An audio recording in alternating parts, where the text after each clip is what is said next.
second day in the month of July 2023. Kenya Morado, so actually, though, so many now for the Papa and I can and I think especially the community and separation that we are the one and then we got the one and walk on my plan.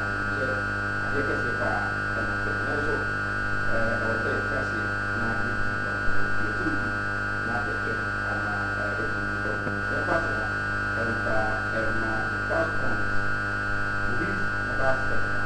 Doctor Manchester na also you ama na masaya na na ni ya hu ya ya na se kunya ba ko na ya ni ma so ko ala ele pa doctor Muhammad Isa Ali na ko asa mama so na uba ma se asa ni ba na ko na both we casket se open the pa kada ya ma we ko na da mission kada ma ni buka bisina yeye ni mzuri na sasa huko tunaka hewa kwa FM na usuluhishi bra hakuna kama ile nataka kuna watu wa na ni kwa kasi nasi asili wa kwa kasi isaba kuelekea kwa bisi na ile kwa aiba na ile kwa se biche ba bra John for the year 2010, 2014, the current ruling government, Senator Fiona and I'm going by as a lawyer. And then I'm a let me have a lady, Sir John, have a city, and I'm a Thank you. Bye. Remember.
Right, Yama Abusia Fakaba, and from Sinopi on Kumawood TV.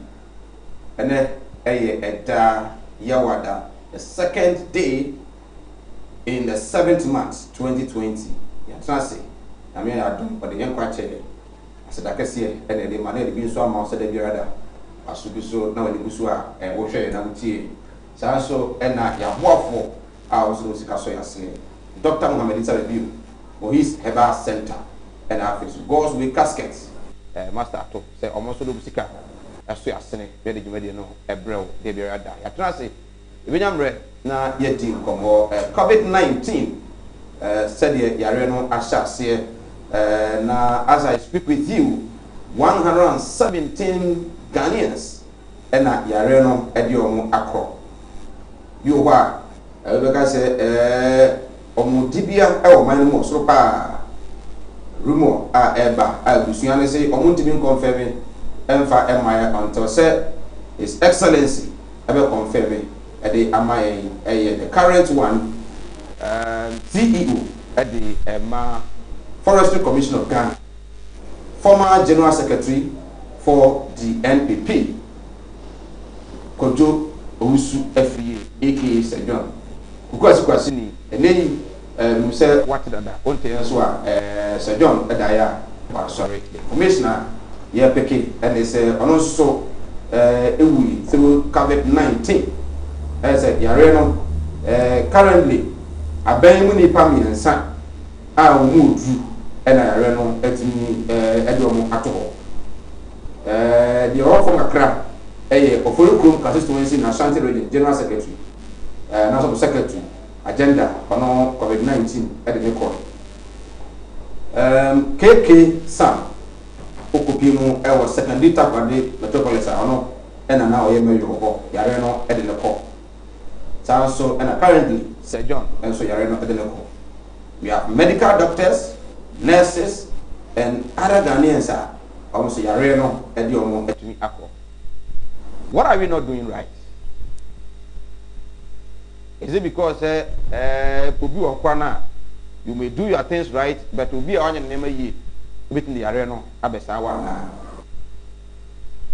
saying and I sit here. Nay, oh my God, I walk and I come for mine. 117 people as I speak with you, and National Health Insurance Authority CEO Dr. Lydia Onoso Yareno Akano. Information eba and they say Modo Council Emperor Abina no say COVID-19. But then Sana Kokoso Dr. Matthew Opoku Prempe, a Ghana's Minister for Education, a very performing minister.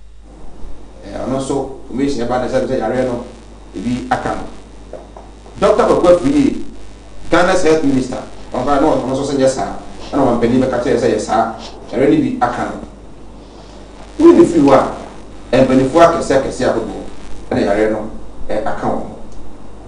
If you are na Yedinko, Edra na a banter between Ghana Medical Association and the Electoral Commission. Almost say exercise airport voter registration exercise no. Social distancing not being observed, protocols not being observed. If you see Yemfa Sobo, Emfa and more Electoral Commissioner, Mami Jane Mensa. But then, almost a year, I said, there be one Ghana for Mako register. We are about 18 years. This I also we are 18 years now. Why be more than when you not one for the protocols, now you're in Chihuahua. Would be possible and more Electoral Commission before. And I think I spoke with to Ghanaians. Say, your life is in your hands. So we can now call police station one and they will help you stay away. One proper this year. And every. But then if you think you are safe and you'll be safe at the police station, get there and register.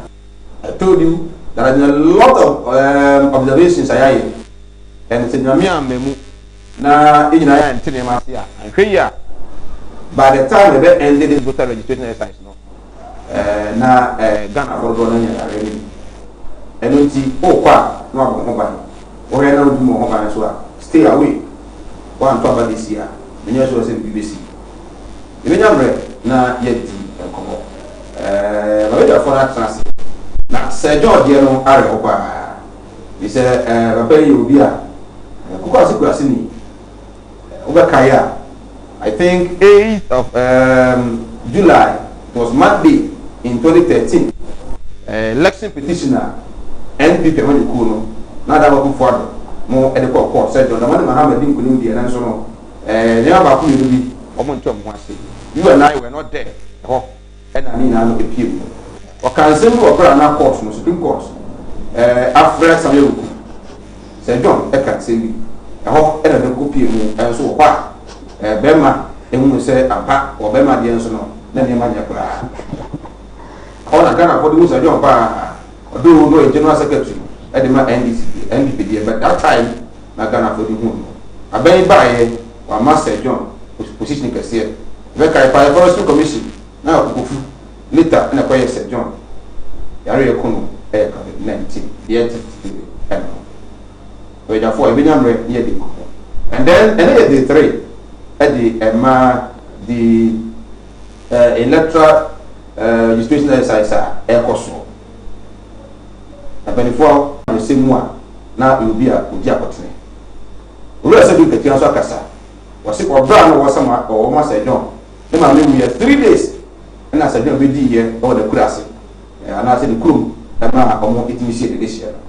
One Benesia as one of Bunya, Samson, MVP, and Dr. Mahmoud Momian say, hey, I'm here, says Kasa, said yes, it will be.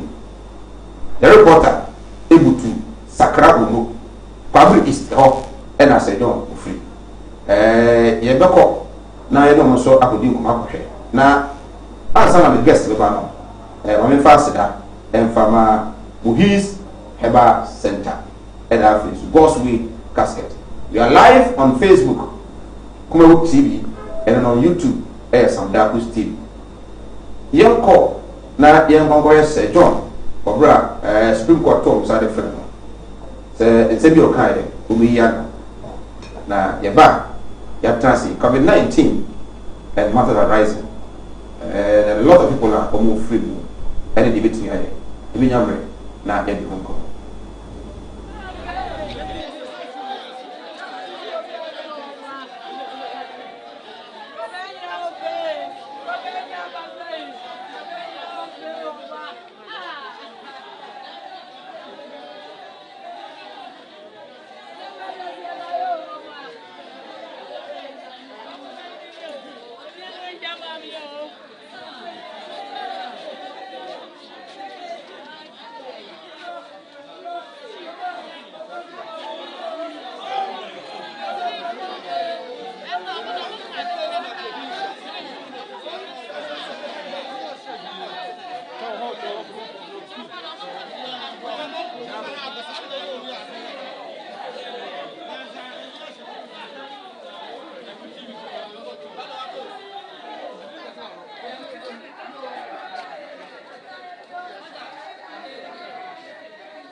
Kwajo Owusu Afriye. How do you feel? Yeah, we'll take your temperature level before. Especially, my Lord, I'm humbled by this baptism of fire.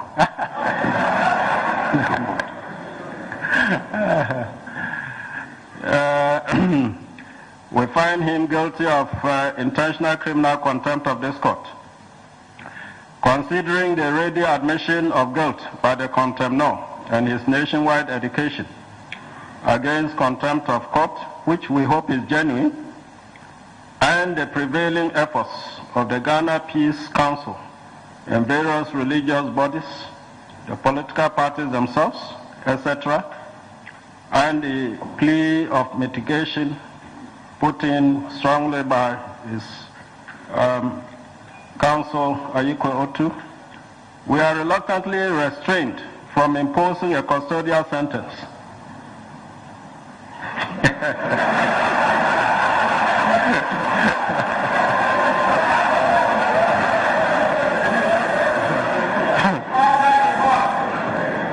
On the contempt law, we however cannot overlook the fact that the contempt law is a lawyer of 32 years standing and a high-profile officer, General Secretary of one of the biggest parties in Ghana, and a threat to the public peace, which is contemptuous degradation of this court can engender, since it gives the impression that the organs of public authority need not be taken seriously. We impose on him a fine of 5,000 Ghana cedis, or in default 6 months imprisonment. In addition, he should sign a bond to be of good behavior for 6 months, or in default 6 months imprisonment. He should also retract and apologize for his contemptuous utterances over the same Oman FM, the platform on which he indulged in them, within 24 hours. Hobson Adoye, we find him guilty of criminal contempt of this intentional criminal contempt of this court. Considering that he is a layman, unlike Kojo Owusu-Afriye, and considering his ready admission of his guilt, but not forgetting the gravity of his threats, and otherwise for the reasons of peace building by the stakeholders of peace referred to in the case of Kojo Owusu-Afriye, we impose on him a fine of 2,000 Ghana cedis, or in default 3 months imprisonment. He should also enter into a bond to be of good behavior for 3 months, or in default 3 months imprisonment. Now, so these are your sentences. You can. Kojo Owusu-Afriye. How do you feel? Yeah, we'll take your temperature level before. Especially, my Lord, I'm humbled by this baptism of fire.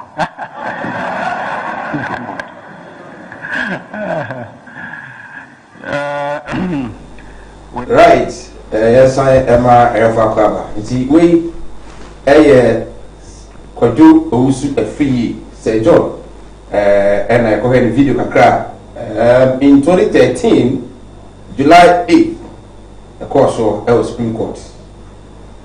One thing I said, John, and they say right after the Supreme Court, verdict by His Excellency John Dramani Mahama, Sir John make his statement to be. Although where you are Ghana a fashion of NPP, says another who for Ghana Benny that time position leader. Umugu, which you Mukuranoa, and never contest in the video. It was a statement that Omo year campaign, Sakufa sign image review now with the country. And they Nanka, you say, and Kokoswa, I be actually with a national chairman and they are mad at NPP. So they said down in the review. You didn't come up on COVID-19 and then before and so we didn't go. I want to record so now could be also.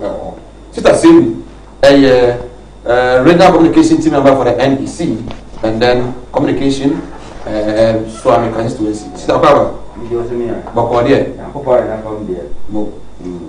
your Koma, Buja, Idimu. African and who you see the law of Semity and the young man I know. African, your team committee or said that Uncle Conas and I am from the and I know I quite diet say a story about Sir John. What we do most of I say to come on. You have nothing to say than to give praises to the Lord Almighty. And then, as I said, what should you about we do at this time? Okay. Counselor, and then educationist. Miami Penny, Eugene, what? You know about Any penny. Bakodia. What do you know? Dano. Danyami. One's wife, come on. That's it. Face mask, no money we break. Say, minimum bush yana okana say. We used to see one of your money we break. ho so match bia mo de ba me mama baako baako no nya asa ba ka so munya miensa abani so munya miensa no nya baako me baako na menya ene adonko 20 milliliters baako no mo de ama me Paul Cabrayando, Financial Secretary of Kano State. Abani akwa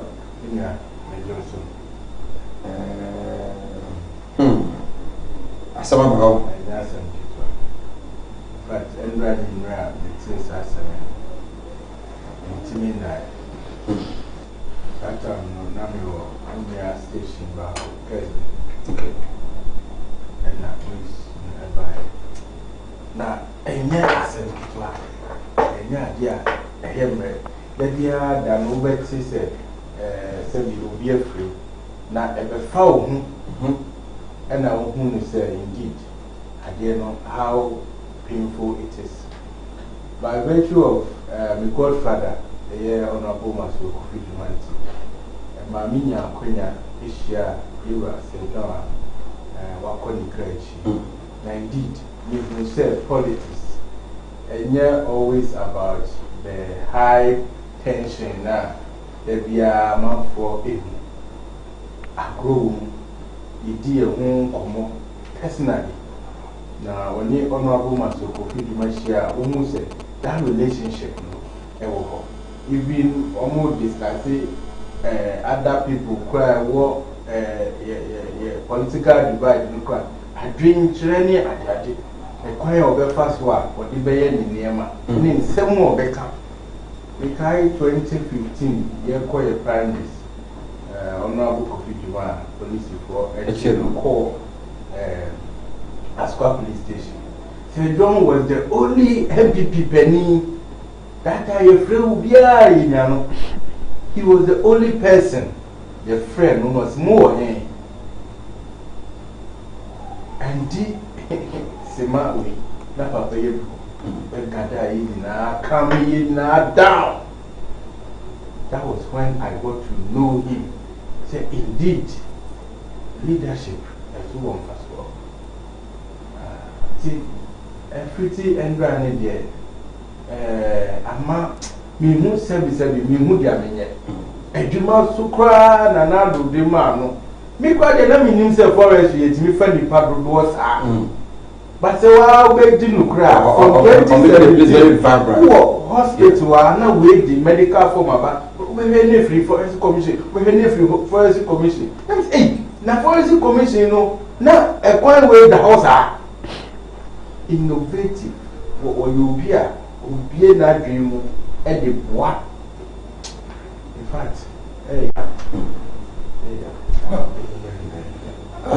Councillor, who knew Sir John Kakra? Oh, Sir John, any Kakra, the Nesama Oka, yesterday, and in a baby unti. Ni no kakra nti yo no adwumre be ten na menya information no me connect se me search ahwe se ni eba no no kura se iti o man se no kura se enua no afrim nti efia no pe ya nam hwe mu kwa adwuma nyina no se wo kai se obi se ya afrimu na ke se ha adwene yi na wotie efie se ni mu si su se ni ma me kura hye fridge ni sister so hye fridge mu na nka eja ono ana yani dan so obeye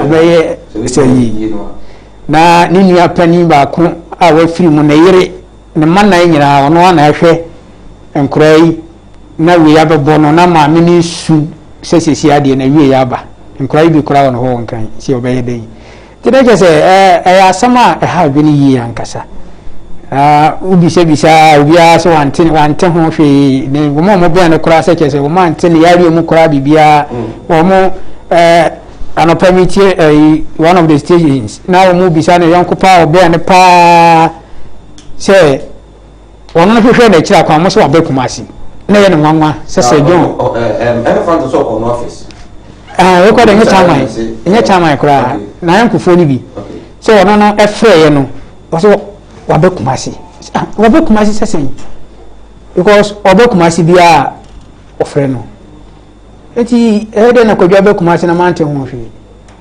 so obinim se wana de bekumasi ko de se dien ene se ni wo na yati I'm spending every time to do second vice national chairman for the NPP.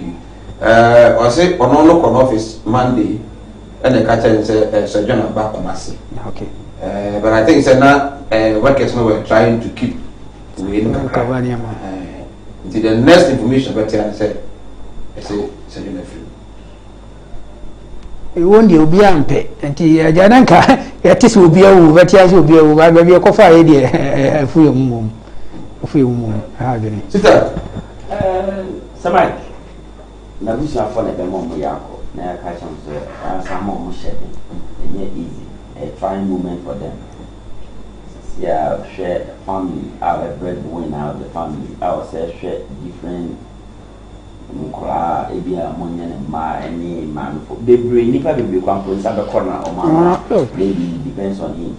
Now, all of a sudden, now, what time they say we're free. Now, coupon anything, man, Naminated or GNT, your best set on Monia with it. Now, coupon fan a crime in ECE. So I know Sir John very well because of the more in politics now, but as a political opponent, Obiano is always even in death. And I was sad. I have a common nutrient and I make coffee. They drive me once. My name is Messi. No doors, I'm saying, my name and Panama. I almost say John. Say John. So quickly, I have to call and find out because my friend almost COVID-19 to go. This thing is real. COVID-19 is real, and it is killing people. I feel the Sikabina. I may be every. Who say you're ready buy? You know, those are commenters, some Ghanaians. Now, I'm going to say Sikabina, buy me, I buy Napier free you and Hawaii, they are Dentina. Now they are going to say one thing.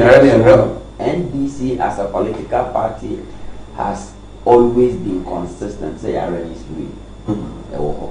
And when you see them inform me, your COVID-19 team, I say, we say believe in the seriousness of the arena psychiatrists are COVID-19. So, my information, so far, globally, we are seeing now we have 10,873,727, and now almost already be with 520,407 deaths, and they are recover. 6,080,352 recoveries and on a global. Oba on my Ghana, active cases 4,467, recoveries 14,046, and then number of deaths 117, and confirmed cases 18,630. Right. We anyway ma me ko amane so na me ne Dr. NS Kwako e wo konfanoche sa so na kemi a doctor from pedi for mo he ama yetumi yetu COVID-19 ase e wo Kumasi Metropolitan Assembly no odima akotwe pa doc ote me nka e mo adwoba sin peso Kuma TV. Hello doc ote me nka. Hello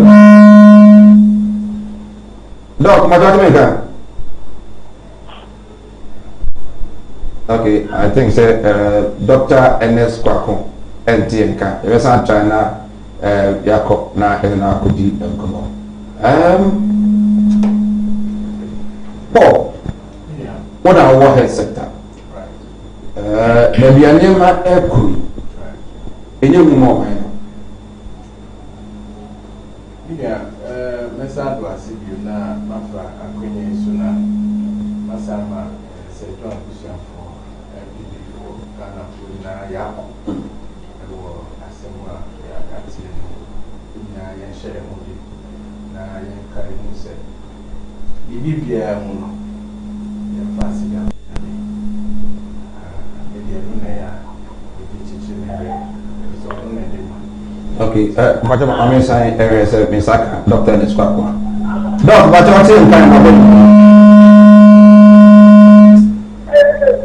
Hello, Dokter, ada tu kan? Hello. Okay, aku sini cuba omlah sia. Coba yɛbɛto aso ne yɛsi bibiri.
Right, yes, I am from a Sinopi on Kumo TV. You so 18 Kumo on COVID-19. Yes, it drew a man for swap. Now, Yakai Yamam, maybe any break and Abba. So we need to have time and discuss COVID-19. Yet, discuss COVID-19. Now, yes, so actually, registration as I said, possible. Protocols, I was said Ghana for observer. Yeah, observer. Paul, not ye didn't come on number of cases so far.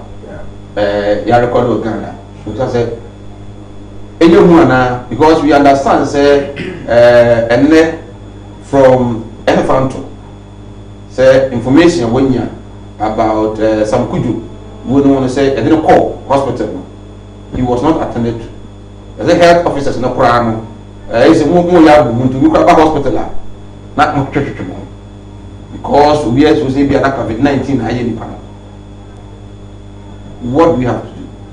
Minya, let's address it in Masai Aka. Say, it was said, yeah, in a wake up call. Na say, Unjindia, we fast now, the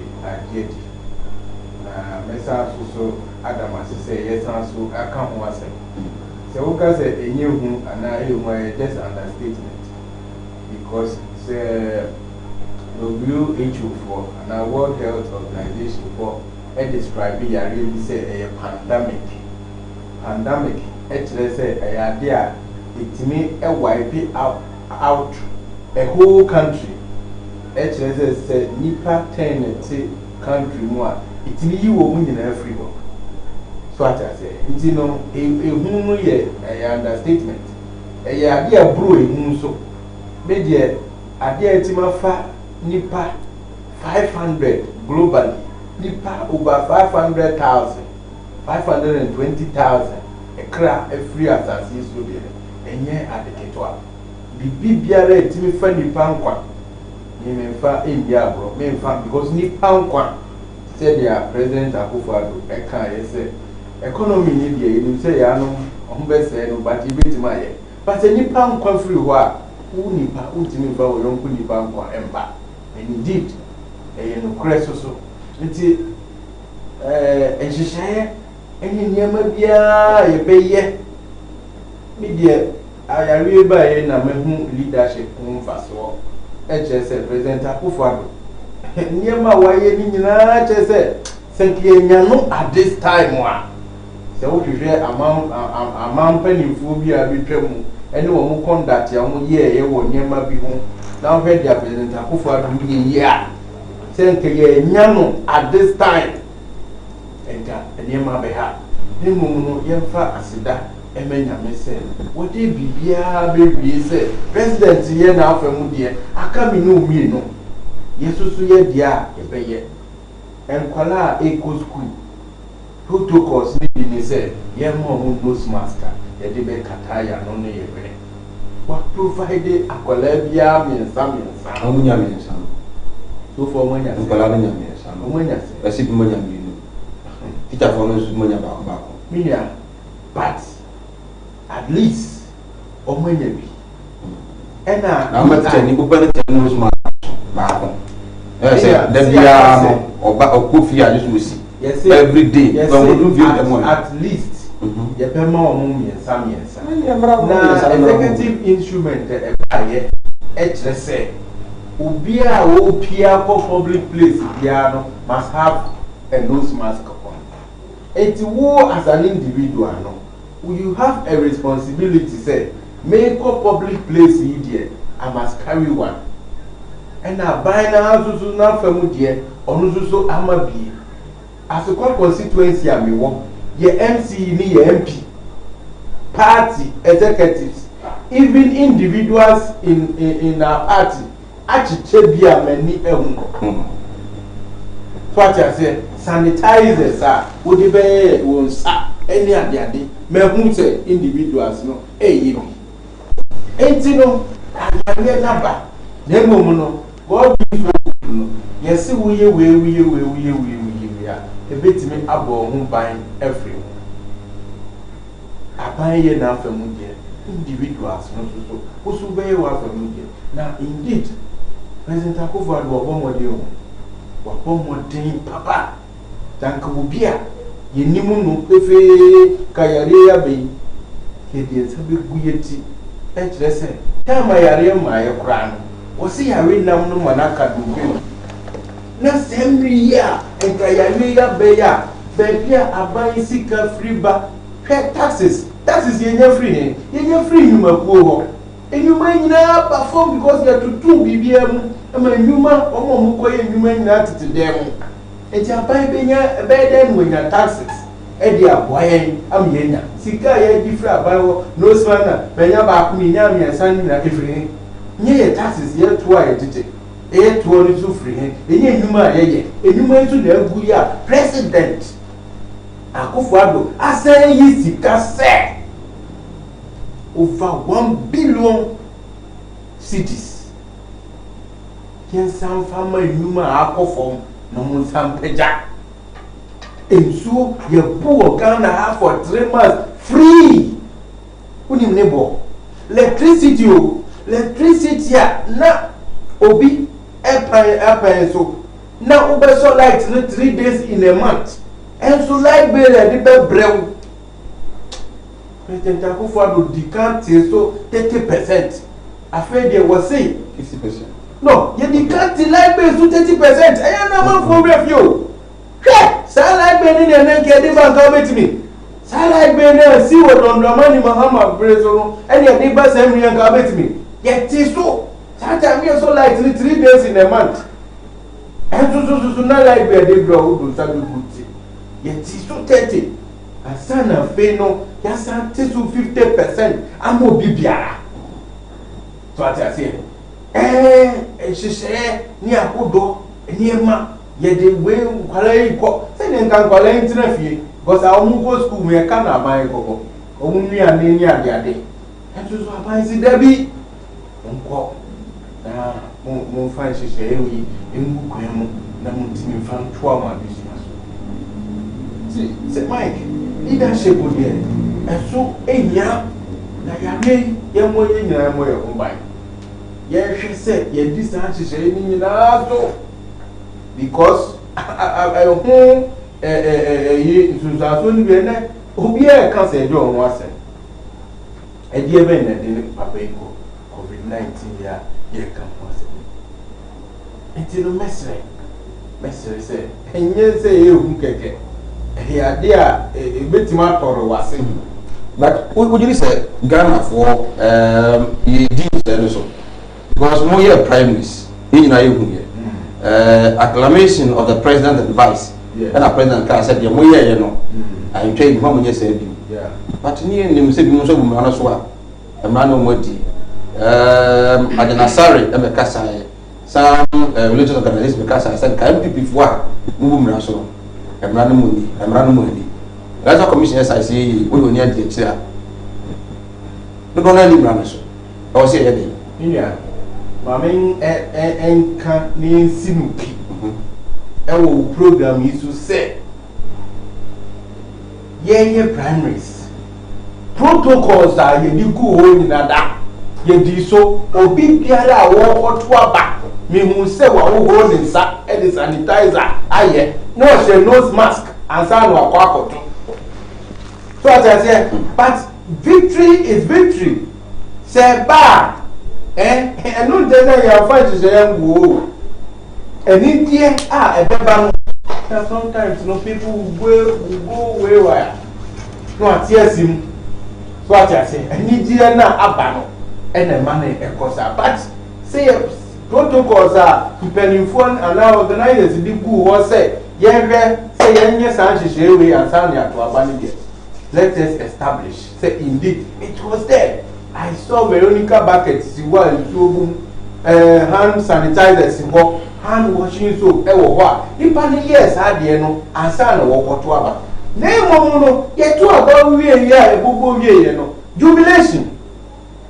So what I said, and now a year, it's generalizing the say, MPP for the Omukoye. Now you go back. So jubilation no hono na ye mabum ran so no and na munim so nya den ya so after elections no there will be jubilation and the jubilation no ye omunko di na hin no jubilation who dey chairman omunko di na hin no mun jubilation di sanke ya trust e prevent say yare no dem no so no na ke no ko sanke bi na dey meaning say my there will be you or you have control over. That is what the whole control was so no. Yeah. So what I say, now they only control. Say they can say. This say, o do asukwa. Yeah. Na mranti bia botunku ho. Twisa mamu pa wa. I think so on Ganga put for so omo kwachi mranti go mu bum na so because e bia na mranti ba put the luto. They make they can mu nyanti. Me so what jubilation. Jubilation we pray for so far. It was in moderation. Oh, okay. That is in okay. Because I need here grassroots to know when you give them the opportunity to select nipa or pa. Natural.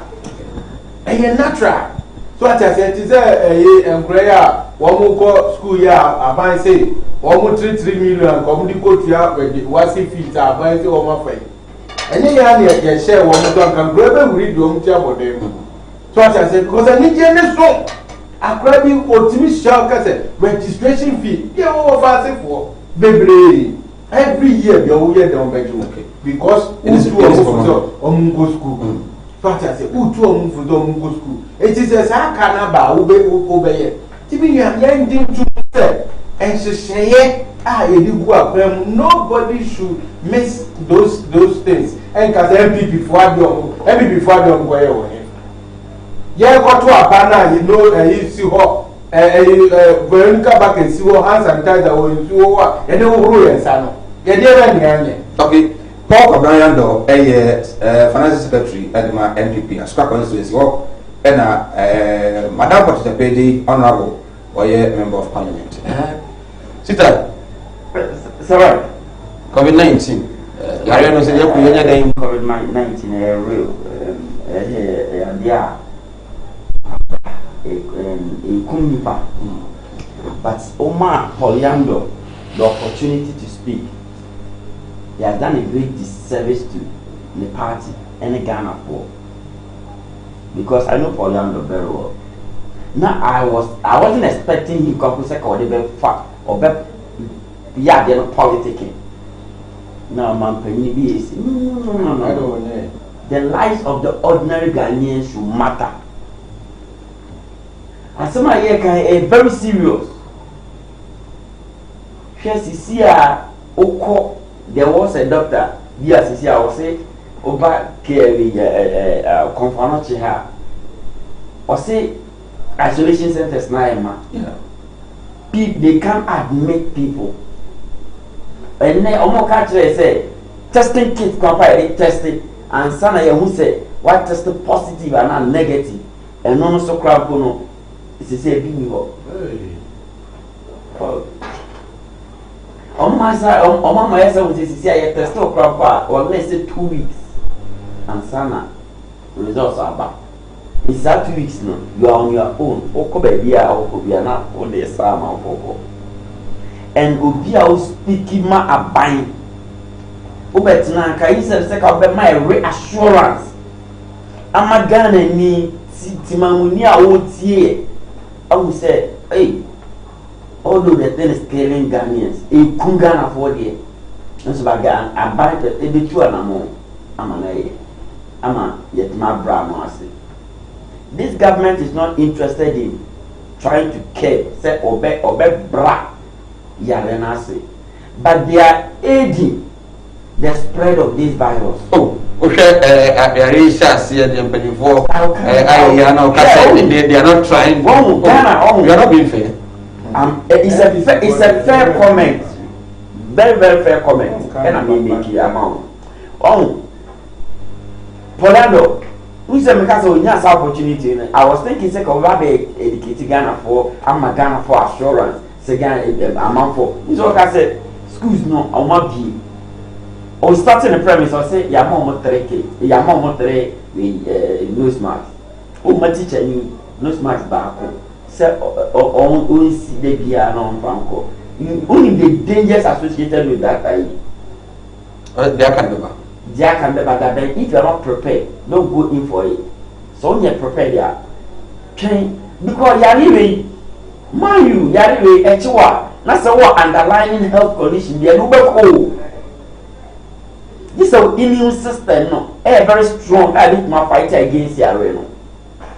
It is a winner's opportunity we are. This is not the timing.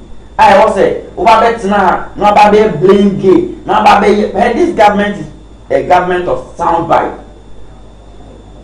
Check Yanka and now, why you and there has it saved the lives of the ordinary Ghanaian? Tamana here call down. Now our case count was 137. And the case counts no, it's 18,000, 4,000 active cases. Open let's lock down. I can say, gathering or the gathering there or the restriction at also. Now case count, let's say, 1,040. And then we are heading somewhere 20,000. And was a bone. As a government spokesperson, I was a bone. And then Ghana for something else. Ghana, you are so bad, you are so at the end of the day. Okay, say young court risk or the lockdown at the so. Yes, me be, what me be by you? Yeah, yeah, more and so but now follow protocols. Sure. And then, yeah, see, now, and President John Dramani, now my kind. Papa, be all be a me, reach out. Namishra also, the incoming president of Ghana, come December 2020, a better in the Swaba. By 8, you better announce 7 January, the best way as the president elect. Sure. Okay, say this government is engaging in what we call herd immunity. Mama, they know, yeah, you see, Aji abiding sem. Government way Aji sem. It is a OTP. Now, you was abiding protected from COVID-19. It's not true. You are joking. Aji sem. If you want to hear gum, you are running here now. You number now account. I have a term. Then I say, that's what they are doing. And I'll tell you, okay, government, I had here, a buyer idea. What did they have about? Why, yet, what tears you car, what tell I make, and you are buying musical. And you knew me a tax. Ah, since you are own. God bless. Dear Ben, I'm buying your God bless. If you make mention of that, me just as a baby about the Muska. But you credit that government. The source of that money, they give free back. Never crediting the partner of the bank. Yes, he give credit where credit is deep. A stabilization fund, no good size can John Dramani Mama legacy. John Dramani Mama pays $230 million in good account to me. And I will buy our loans boom without no sweat. And I will be yet the old day I made now. It's one oh me no what say. Now oh papa, a bobra no doubt time. Now who say the man open to one say, oh no papa one say Bonabaso. Simple question. Oh no papa one say Bonabaso. You see Dino and I see the painting and also Bonabaso. You see Dino move and also cannot pray. That's the reality on the ground. John Dramani Mama buy physical go. What banal do they about the interventions we are? Dear what prevents you from crediting him?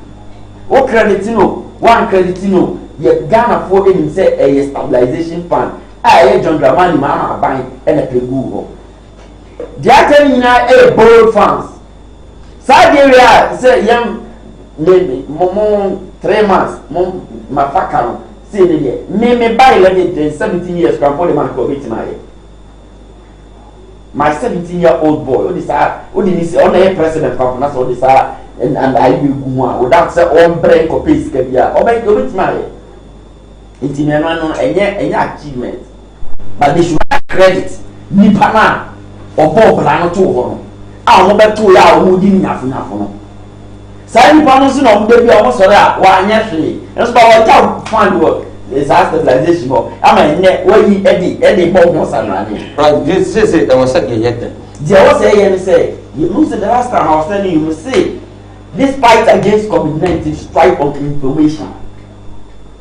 Anyhow, I will say educating you. But this the case is whatever government is giving us is false information, any false education. And government culture will say whatever they are doing is based on science and data. Later, we want to GMA about culture, so whatever government is saying is a lie. Government is a talk in a gallery. They don't value the lives of the ordinary Ghanaian. They are prioritizing elections more than the ordinary Ghanaians' life. So what is GMA? For issue the statement of my Shama easy. Say they will be held responsible. Say Bekoban say almost say because the one man for disregarded the protocols no a war numbers no record na say numbers no record this thing say a good for Ghana. This is what happens when you throw away common sense. Now own follow now a year was said you are on your own, you can do whatever you want. Sure. And go to Swami. Kwembezi Hotel. Okay. Casablanca, Roma, Freeman College, Nako Spring of Life. Now go and check. Now bisa almost said protocols now almost on my way. Oma observe or yes say ya say observe are people observing it. And you know this one about me. This one about me. Nka say you actually here by the piano. On any one side. Okay, myself. Regional Publication Team member for the NBC and you know AD on 0543 596 070 0543 596 070. Name ranking kind from our channel. So we are live on Facebook, Kumaroot TV, and then on YouTube, Sam Darkus TV. You find here, that course health service. Apa arrangement for the movie, the channel. Councillor, yes, means you on COVID-19. COVID-19. That could be a quadra. Sorry, I see a rebiaba. Ya any din the afina ko buy any COVID-19. I bet you are seeing in our bosso. A baby Ghana Hanomono. My penny and penny 4 years so almost by any meet me be a sending Canarian cry and we do baby a dream. And my echo lockdown. Now lockdown in mono. Now you're trying to say you are any intimate spread, you know, somewhere contact tracing. And to me, do baby na fee. I see a baby, I see me. A whole pan and me see signal. As I time no pan and that's all mine. A signal ya near the betches are boy. And a coba say, as I say, lockdown, ain't over. And Tien Samra na emetro Jumedi Sunka Kranka with the protocol no say beya, ye observe. Any baby I do. Sad decision to me wasn't the best then. So lockdown you call 1 week and now 2 weeks be count home.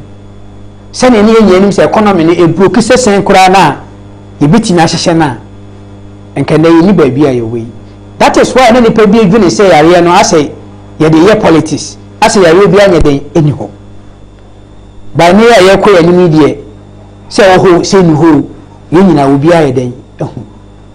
Still abano otesono on paba oso wo ye ni obetimi oguso ye nya mo bebre susu afiri ba bia ye yare yi dinimu se ye de beboa ma ne matimi ayeden akoso o ka bawru ya start ya ne ye boa enei entisa o enei dewonu entisa because o mampania be ka say your own destiny is in your own hands. That summarizes everything.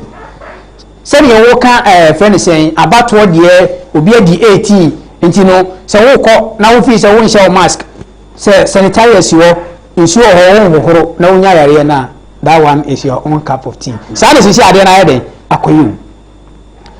We medical officers here o mo boy yan at a point in time you hear say and your man says munya de bo mu ba no another PPs and so the question is when and your man China for the buyer you no man ska ho do aba man purposely for that disease to cater for the disease you know na ne kono e na wo say I was wondering when Confanoche Ebeka say PPs are sorted all by the a despite group of company availability $100,000 it just gonna find apart from see a TSA scanner akono yanti ho asem bi because yan famre me ene yan famre wonti e wo Confanoche say the Confanoche na saban po dey e ba no nyamba ya purpose this scanner for COVID-19 why should you come out and tell us that only PPs and who is to say this when a woman mu a some be ya wo mi okobisa na okokasa asem no e ma wo be ka asa no emwaye be mpo ene fira ba mu ekọ ho se ampa Confanoche ne de ba ya no mo yusu amanasa esi ano ye nyina ye wo adwuma me du ba bi management ye bibi nti internal generator fan ne mo nya me de na mo de ye sika na amanfo de bre mo egbo mu de ba ya no e de na CEO ne mpanifo mo de se sika na ye afa ya ye no ho nim se no nkwan mo problems but yare ni de kaka mo allocate ko ye no e de na mo de ye man de no despite the coin was purposely specifically no good na COVID-19 good nti ki yan for 80% enku because other issues were there ni na Confanoche se scan ko ye na chi so what is o ma be ka se wo mo de control wo mo de akoyese mo de akoyese dia mintimi nchire so until see ye ni say dia ni ye hu ya ni ebehu na question is say yes ye share mask ye wo hu ye nsa ni enye say ampanifo nyina wo mo ka se ye nye no wo mo susu na yare no e wo mo so that means say I don't know observe na health minister himself was attacked by the disease then e kon be na wo fa so wo nya yare no I mean, I don't get it. So, and I can say, and yes, I will grow on some. But then the health of the doctor say, Areno, so we crack a sana or see Bowa. A bit maybe we will be about 10 minutes for now. It is our crowd who came one will be I be sad with Gusua. And now say, dear, unconsciously, I'm better with you. So, maybe will be more. I bet I could be now the Saturday was a can. Also, the Saturday na bia when you enti yo hena do sapa ko kawa so we yo ko ko nsawo but what the kind akan wani enti na ke say yare no kon de sisi apa de ni ebetimi aya ne say urade ene yesufrefo ono nko na so wetimi boa yen you follow protocols call protocol no sisi de ni office o follow no o follow ni office o follow no follow eno a enkan want to say yes police station baby nipa be 20 want yeah baby for kwa so on dey ale bia no on dey omo no and you confirm when COVID-19 good suspected cases by 21 suspected and do say na ba suspected a kire be ye say na ye 10 na mum 8 nya bi 2 nya bi the moment you name the suspected eventually it becomes what it is and so ya attempt ya de ehia senke ya de be ku yare no se sia be be wodu ni dia asa ya te sa ade no se sia ade ne aduro ni de sa na aba entino wankasa as an individual wonu abusuan no mo na sese mo hwe ne mo betimi aye den mo ye se ne be ya yare no emma mo abusuan mu anase emma mo tibia mu other than that ne de se wo ka se aban emeye bibi anase obi free baby meye bibi ni de enya de a sa de no ebetimi aye adwuma emprempren ya ye wo mu enti ne babo ni nyina gina individual se sia de ko mampani am ya te ase plane say o ne de na wo ye ni nyina na chi no still destiny no ehye wa wo nsem di say destiny she wo nsem dia ene na anyu nyankopon se bia ne say ye kase ye betena ha obetimi de nsa beto so ko ne uni nipa dodo abetena wo mo wo bi no mo ye ni bi ena wo so abetena na do nsa to so na owu afi na wo yusu ade no eno no saa no mso mask mi se ni tag na ekura mi eno no saa no na se kira manya bia na che se ma observe protocol so ana enti yare ni ne tibia no se ne na esi move no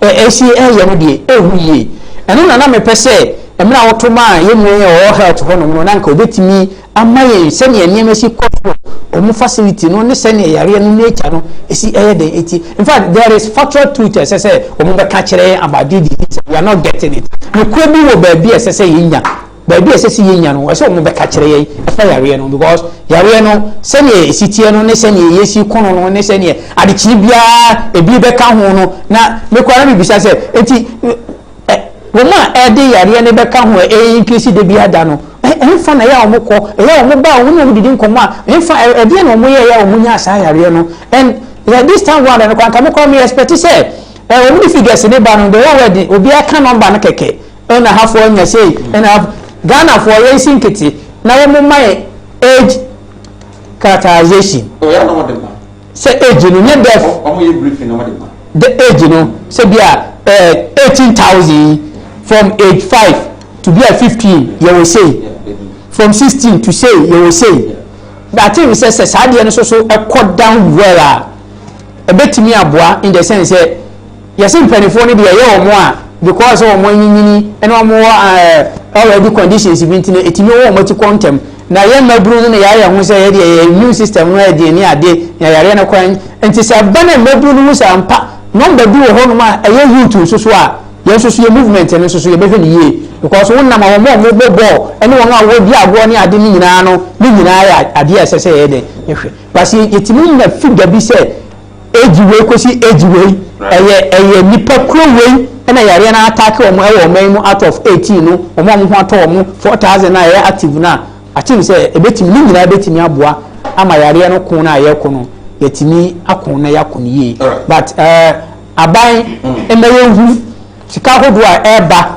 ene dumedie na wodi so fa say yare no eye concern no na ayare for fence hospital for die no ehia ye na fe so school die a yes wo de koma church for ne ade na ema ye no obi amfatu ansi aban so aban na ndie mu ohwe ne kafes mu e hu say ye betia makora bia miensa cheche ni bia miensa invigilators miensa ene ne o ka so obeye nyina me gidi ye say aban ehwe ba bia no obeye skafi ene o yes ade no enu bi nti na ye mu bi no advocate say sade ne be bi school no kura ma form 3 for na ye malenti so that sa preparation we nyina betima ye den awie peye for all you know emra na ye ko yare no ye ko society ni ka se bi mu ye vulnerable ni ye mo aduane ni ye mo bibi sa nkofo ni vulnerable ya mo bi baabi wo so won to bi man for all you know want me anto so be do na ma kwa na ba ko a na se sa akwa no won ni bi o de ba ya e che still a problem that so ye den oh right ogoso Sinupi on Kumawood TV Farouk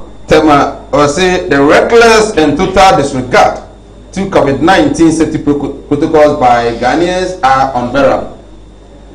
My observation at Medina and Ashama market yesterday was just sad to see people going about unconcerned about the dangers of COVID-19 pandemic. May the souls of COVID-19 victims rest in perfect peace, especially St. John. Isaiah Man Ventures, Chronom Opposite Market. I urge the Electoral Commission to obey protocols in all registration centers to prevent COVID-19 pandemic.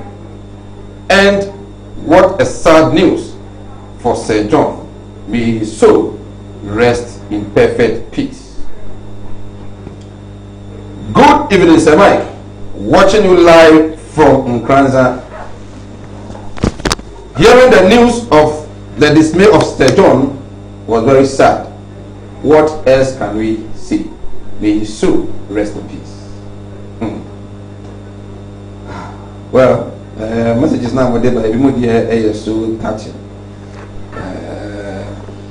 We say, in fact, the great elephant family has lost a great man in our body politics. Kojo Usu Afiye, aka Sir John. Indeed, death is inevitable. May your gentle soul rest in peace. Also, today at markets. Okay. Sami watch Saman Kesi. I don't know free by here. Some audio no. I mean fancy one. Opik God so. May the soul of the only Sir in Ghana's politics, Sir John, rest in perfect peace. Ghanaians should go all out to register and vote massively for visionary and competent Nana Akufo-Addo. Politicians always go on Even Obi Kedia, I don't know. Masaudi Bantama, Sir John's death has come as a huge shock to the nation. His potential to serve the nation was unlimited and will be surely missed. To those who doubt the dreadfulness of COVID-19, this should serve as a stark warning to them. Rest in peace, Sir John. Regards to the Kogu DC, Honorable Asamoah Boate. Good evening, Sir Mike. My name is Nana Ama Yirinchi from Achim Ebuapa. I'm sad to hear the NPP panel doing politics with COVID-19. They are rather dying. Have you seen any or heard any NDC person dead? They will continue to go. And I don't think you should pray for them dying.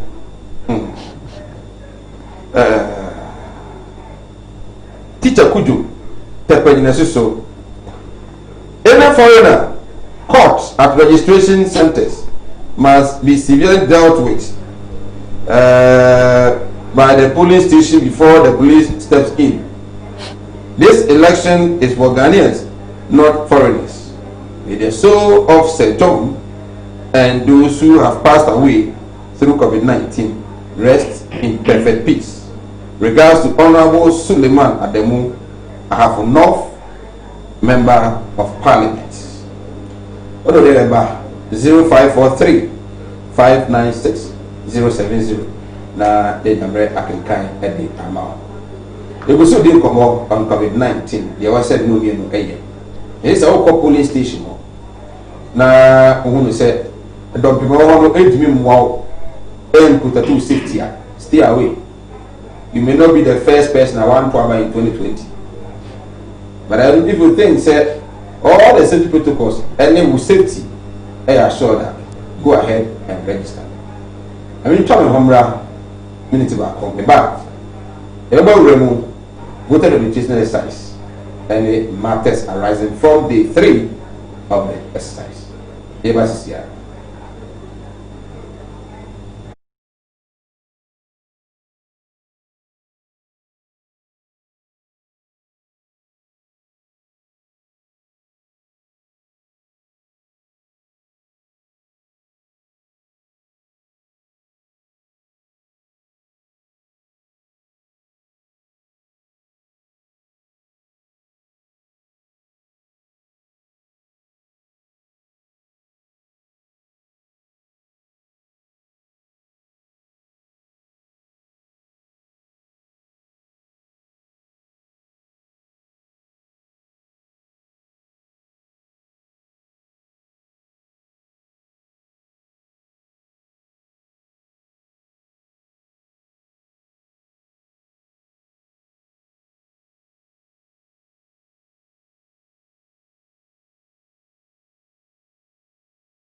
Right, yes, I am a Fuakaba and from Rasinopi on Kumawood TV.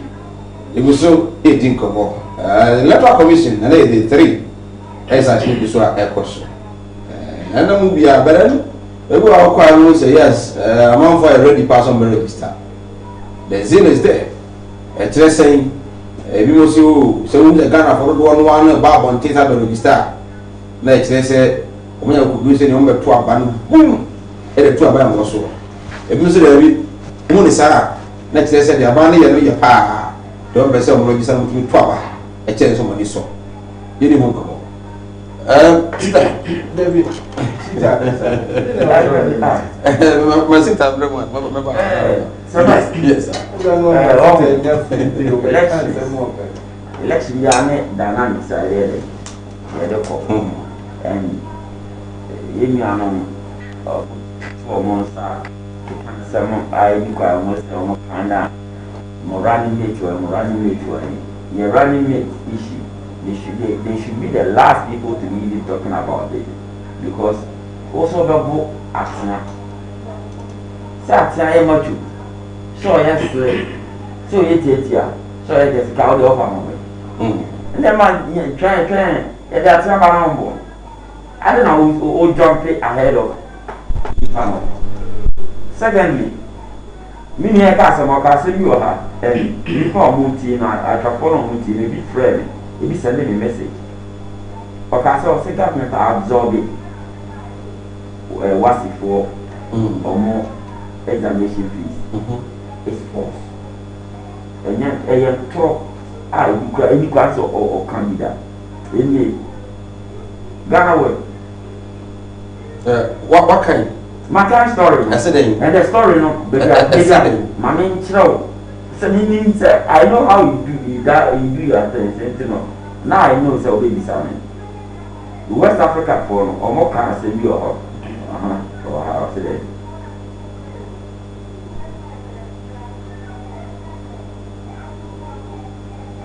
Was it the registration fees of the final year students have been absorbed by government, by private, and only the government, but all the process waiting and convenient provided an opportunity for candidates in the wake-up of COVID-19 pandemic to register for the examination and make payment without going to the bank. Exams, no.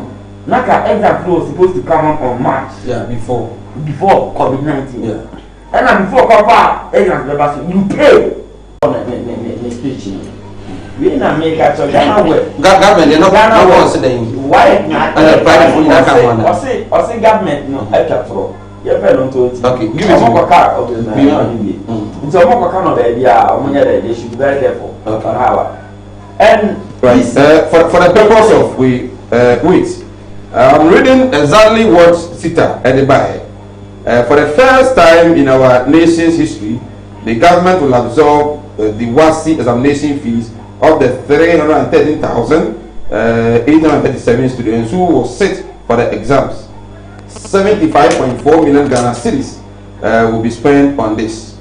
By the head of the School Examinations Administration Department of the Ghana Office of the West African Examination Council, Godfred Abo, has revealed that though this is true, there was some exceptions. He made the disclosure. Okay, it goes on to say that when he was asked why the council was still, people said, that was all you said. I've been vindicated. Private schools for anyone who may be an almost every school must have registration, no dear. In a president live. Free senior high school for the free senior high school for the day. I'm buying for free. In a nutshell, government idea or talk with the budget. One thing about easy, the 3 registration. I've been monitoring the system, and I said, you know, while we are sending a monitoring team, constituency monitoring team, and what is going on within the centers, no, very scary. What's it? People have to step in and tell people the truth, or some more adhere to the protocols, no. And yes, also, I'm a stakeholder of the elections, of Ghana elections. As we know, the candidate, President John Dramani Mahama, come December 7th, you better talk about I'm an Ababe president. I was sworn in 7 January 2021. It's for your information that they are going to amend. You have to make sure that your crop also are getting onto the register to go and register and vote. Do you know one thing? Somebody, people are registering in their numbers and they are registering in anger. Or more register our perform. Say or more back to yet or more there will be a positive defiance with their tongue. I'm here to a buying referee so. I buy on many pound, the India with their connivance with the EC. Or might throw away common sense. The citizen, you know, a life better one. Nti si a citizen me say omoso omom say aban no kan nya aban nti the omoso be say they will take their lives into their own hands, go and register and vote out this super incompetent government. And on mine you very this COVID-19 fight, the very day the president and the health minister threw their hands in despair. Omoka said sisi adie the virus has come to stay, so we should know how to manage the protocols. That was the very day I said we are doomed. That was the very day because on my penny I have to about amount. So compare constitution, my constitution said was safeguarding the lives and properties of of this country. Now you are there, how could do stage way? Now throw your hands in despair. Nakatre said, "Since we are on our own, Ghanaians are waiting to show him an exit. Come December elections. And you know, they can do whatever they want, but the person capture Ghana for a more movie. And they say, "Samai, COVID-19 is real. This government doesn't care about their lives." Yes. Abaya or Jenny, oh my move for Timon move for me. You wouldn't put them through this kind of puzzle. So I'm compare or Muko Joanina or Muko J. An ID card which is substandard. But when you are enlightened, most are buying being percent of a baby person. Yes. Why do you have to go there and die? Yes. I'm not going there to die. I'm going there to share. Registration every Niba, every phone, NBC Niba, NBC no. Somebody easy in all their arguments. What was their trump card? Oman country said facial recognition. Facial recognition as a panorama almost because the machine is or say the machine for rubber will be a water me. Shaphobia option one friend, no one can say it's a register on Bisano. So was there anything like facial recognition? Into the easy upper own card one register. Register. But your register one card compare this card to the old card with a substandard. Say who compuna I go for donate easy any Mensa. They are just in to embezzle funds. Asa. Okay.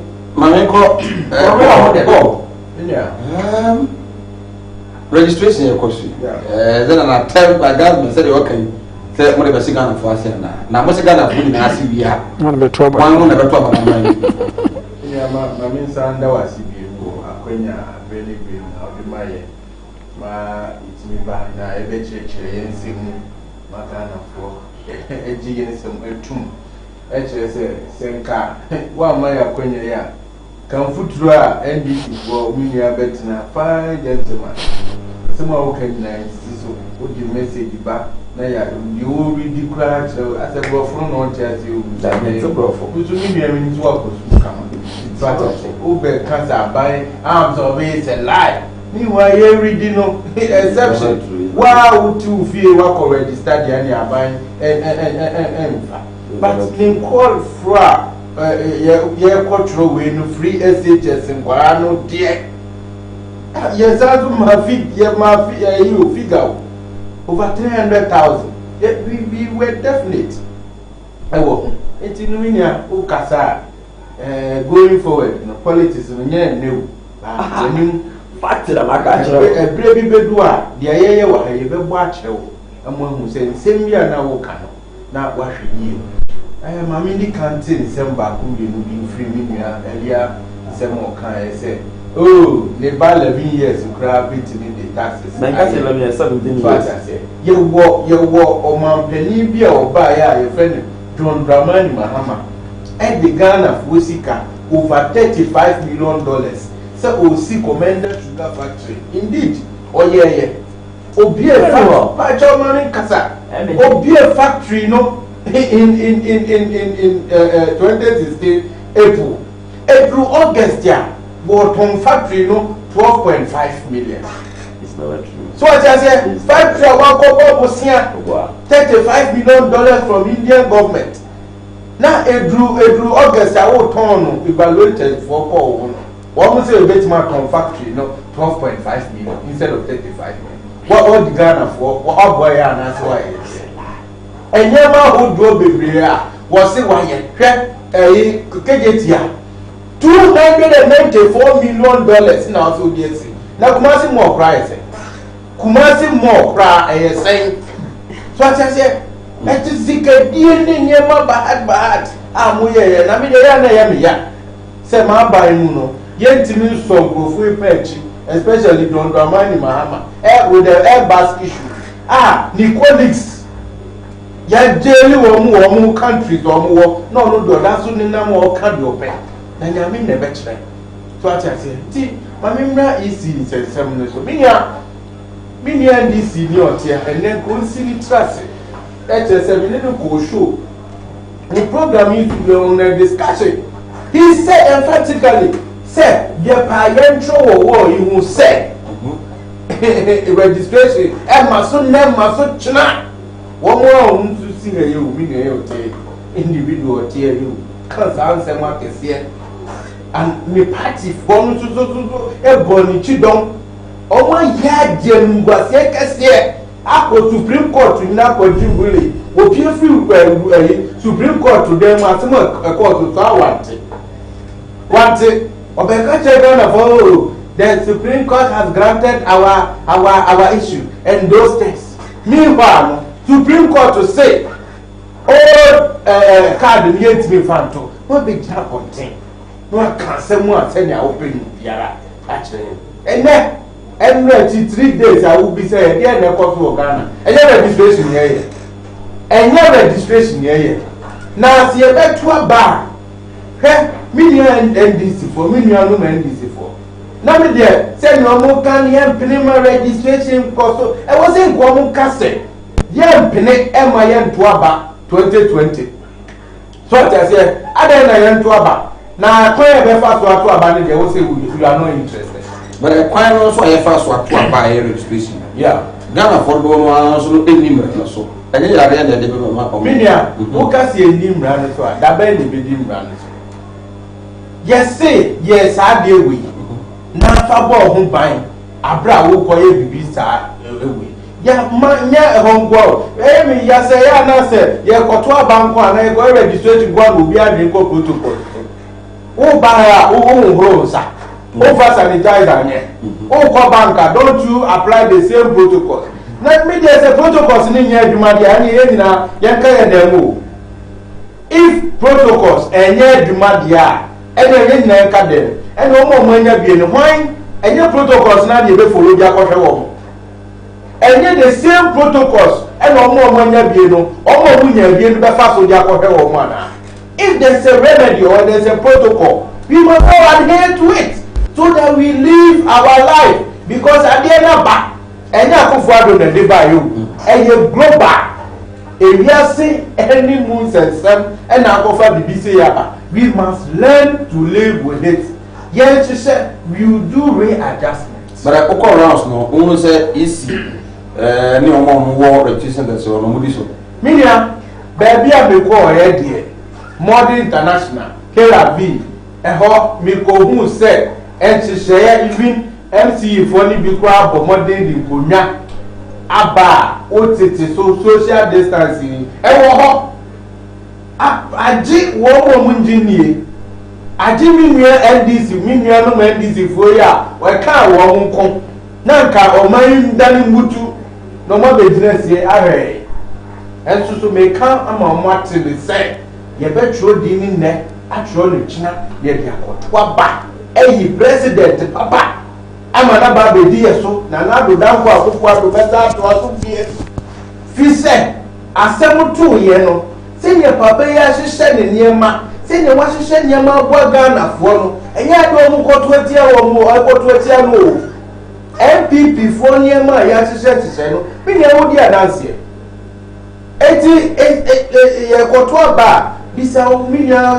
na Ghana fo mu ye gufu na koto ye gufu koto atia wa Enyema akoswo from 2012 to 2016 now from 2016 till now Ghana ni ehyehyeye dia ne ba ko school dia ne ba wenya na kobi a oya wo benya adwuma papa compared to obi otimi kase me for Ghana ni akola so asiase enyema akoswo is about issues o Ejema NDC for no ma dey say it's only about election say we Ghana ni koto aba say no open bia no indeed or go vote on issues ni bi ni say and ne bet me go school free no tre say sika semo a na ewo Ghana school mu secondary school mu je say mi wo mate for ne ye na fufo bebre o man ti man to aso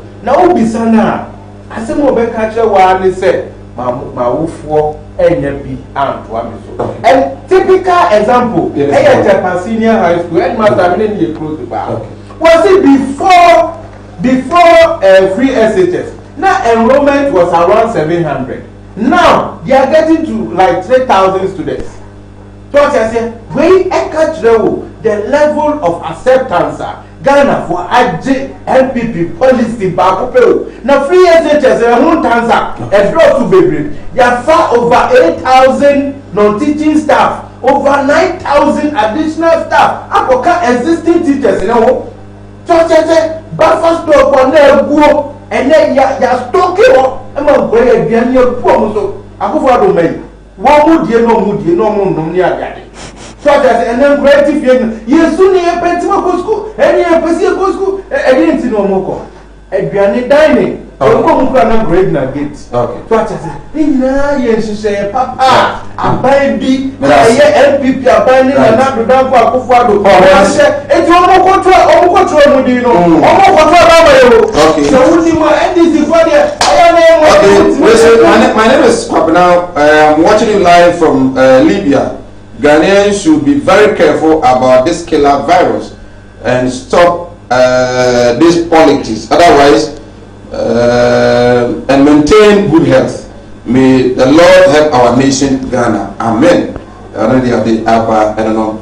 Was it in Ghana government thinking? Was it is Ghana government thinking about private teachers in Ghana? Some private teachers no say omotifi.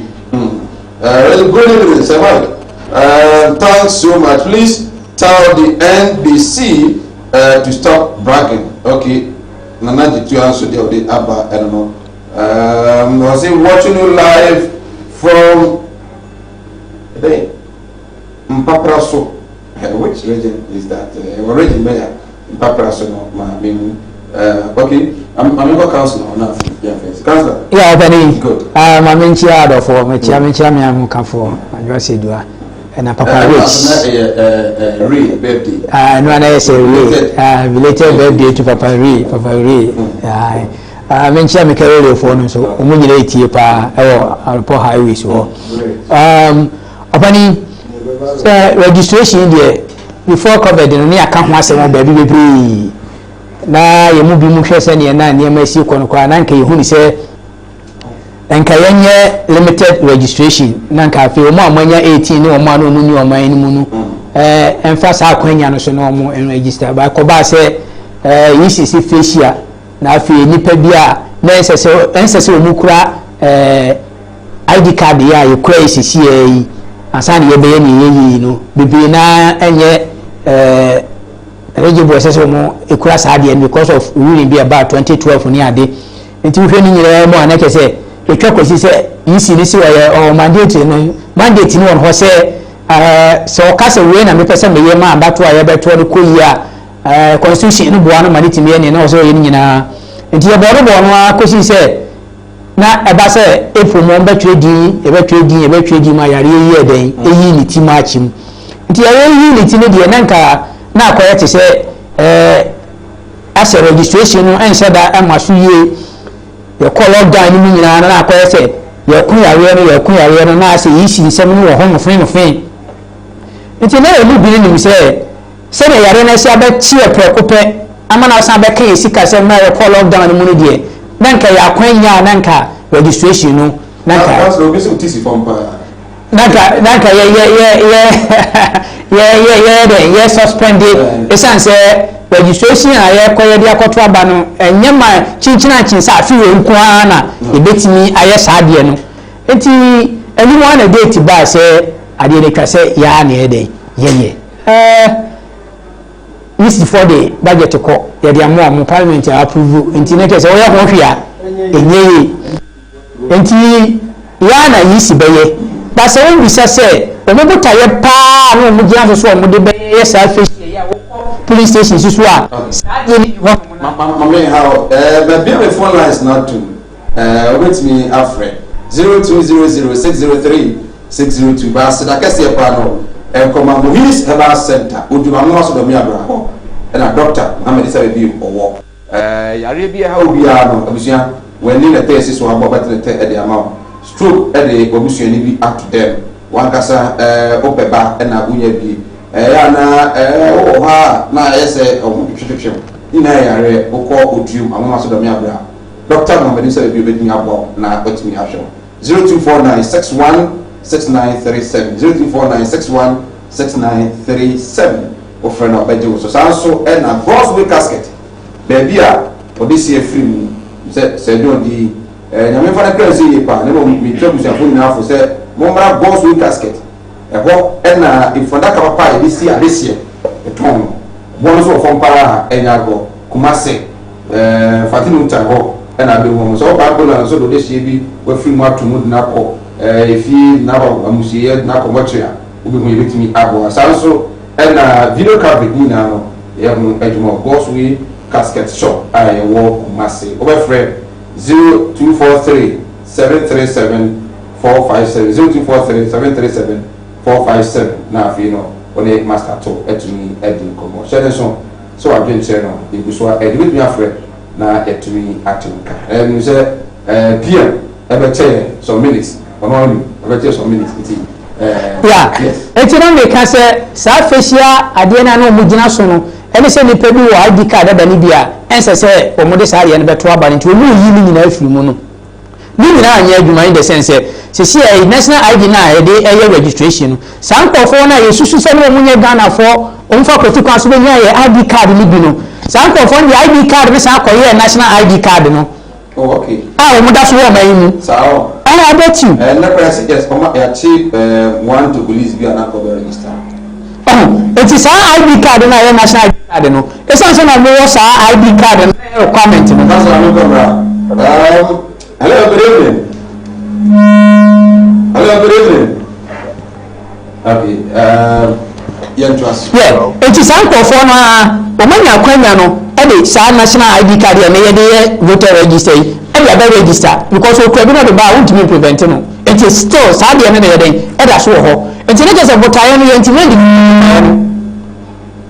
it is how no ani e woman ya ho hia e woman ni sika sem ni de na ka se di ntwe no e ba so na esan za o ma mu ha no mo ase e ni pa no bi ya hwehwe ni mu ni hwe han ne se se ye ka no ye nka hello e me se se ye ka asem no ye nka na ye dia ye politics ni e to fa ha ni ye ni sei na omani sika na yese na ene se dia bedu bebia ye duru ya ene yesi ye twere di se ya na ho se ne ye nyina ye ka protocol ya ye nyina ye ka ho asemi se ni pa na observe se de na okọ na oye mistake kitu ya bia ya re ni bi ho no ma obetimi aye den afa bi enti no o destiny de ehye wa wo nsem se ne ye ka no na me ni su se sa fi nko ani abato a se ebeba ana se dintwe bi ebeba ye ko eni no mo ye hu se enye election ya nko ana se be pay din bi aye register bi a se ye because at the tension bo ma enu ase se yetim twasa de no so se ye be pay din aye register de beto aba se si a 126 na mo de call ye na e di sa yi mo yi we ba ye no se si a bi betimi akọ na ya se ye kete se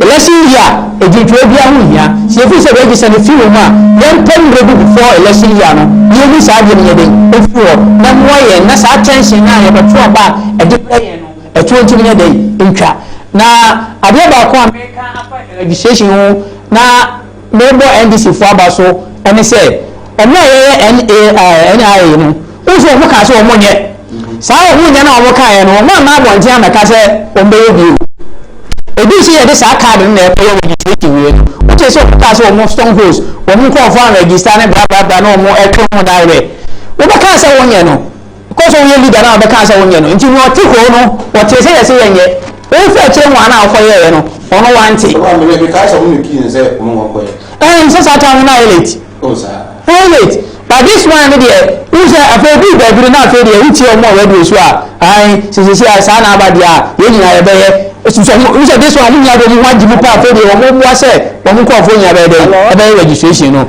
and the eno there etimi abo o pa and next time no sa de no agency a wonu en susu pro mo sa conclusive statement no e be out good evening. Okay, but mo fanche pa na yentimi from course no. Mr. Mo fanche. Somebody also say about the NBC, your comments now in mine. The case no court, you are seeking for 2 reasons.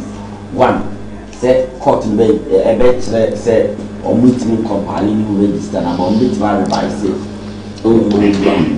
And the two, say court no catch or meeting then they should add the old voter or the ID card no to the requirements no more pen. It's say ocha obia oye aya really no say this is what we are seeking for. And a court no e compare you say yen drop back na enyere ye omo really on back. We argued our case and a court no say dey or mona the law lies in their home. It's yen back. It's we are compelled to go for one. And I call second second option because they say who accepted second option now automatically it kills the mischief of first one because the same people with their same ID card will come and register more or less. It's like go revise it and the court rule said they should go on with it. It is a wow it will be as is the court said young penny and I said young cast system no say obi obeka dia the person is very ignorant of what happened. Right, sister Sue NDC communication team member and what councillor baba ne kwa ya ko ne se yesre nana insure go so miensa na so kani ane de be so this month and surprisingly we say we are meeting Is your order? 3 days ago, that was Tuesday, and then Sunday I said for almost 2 months. Oh, sir. And you make me slam or ba. Oh, now this is the same time. Oh, the people about it. 3 months for me. And then for area and more than 3,000 here. Man, this is a president here, no. Yeah, enjoy 1 month. What do you ba? Sisi amodi ene ba na me sere se eda so covered ni mu. Eda so ahu hihiem. Nti saa insuo ni electricity no. Se ne oba extend nurse for no mpewa no. Na da wo ma. Me sere no de. Me sere na da wo ma. The next address no, we expecting say extension ebeba. Right. Councillor Eugene Yabua and also Moteni. Oh, Mama no see e wo mi ni see dance. By surely the Sure. That's why we had 2 soon na ka 3 days. No, we said that. Oh, said there is construction going on. E wo ye kwan so. Okay. And over the years, what you say I told you traffic. I did nya check. na nato danko akufo ado aban so nkoa ne mu katapila esi ye kwazo indeed enema kese na nkwaso nti afei na wa ma to nsa ka nti yes I go for now they make we say regional minister so ya say there is a particular issue fire okay you be hwe ni aka MC wo mimi dinidi e wo sa akwan so na they make come na wie ni nua dis ni asemon so ni say wa court say mi kwansem mi no baako ene say me say isi mi person be true di kra baako sunu say on betro mumfa voter old voter ID card and come na court say from baako ade na wo say ofa Alright, go to say where you from baako dey na wo say ofa can this the for no idea dem tim we na amanwo you are finance secretary for the NPP Aswa constituency and regional communication team member and Otenika. Na misha on ka mo fan che se ne yentimi amfa course no. Egusu to nema. Egusu ya mi ado chena ebetimi admo so pade so. Today the mic Nana Adumakon obetimi afọ Mr. Mike. Me producer Bernard Ade, camera Kobe Frank, production manager Opino also the one. VTR MCR Augustina and Alfie so Loretta. Is that the producer Samuel Kwabna Dako, aka Sam Dabos. It is see, I'm here watching now. Over